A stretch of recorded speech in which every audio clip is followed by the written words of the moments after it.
उन्वान, अल्लाह की मोहब्बत सबसे बड़ी दौलत। एक गांव में अहमद नाम का एक गरीब लड़का रहता था। उसके पास ज्यादा माल दौलत नहीं थी, लेकिन उसका दिल अल्लाह की मोहब्बत से भरा हुआ था। हर सुबह फज्र की अजन सुनते ही वह उठ जाता, वुजू करता और मस्जिद की तरफ चल पड़ता। एक दिन गांव में सख्त सूखा पड़ गया, खेत सूख गए, कुओं का पानी कम हो गया और लोग परेशान होने लगे।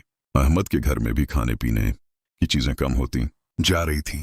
उसकी अम्मी फिक्र करती थीं, लेकिन अहमद हमेशा कहता, अम्मी, अल्लाह पर भरोसा रखिए, वह अपने बंदों को कभी अकेला नहीं छोड़ता।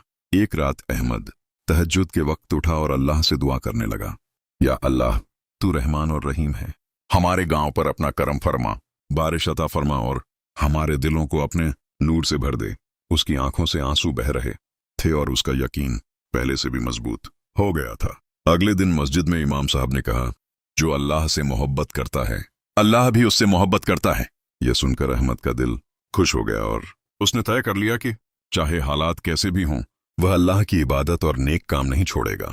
वह गांव के गरीब लोगों की मदद करने लगा। कभी किसी बूढ़े का सामान उठा देता, कभी किसी भूखे को अपना खाना दे देता। लोग हैरान होते कि इतना गरीब लड़का दूसरों की मदद कैसे कर लेता है।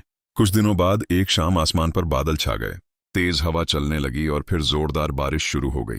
पूरा गांव खुशी से झूम उठा। बच्चे बारिश में खेलने लगे और किसान अल्लाह का शुक्र अदा करने लगे।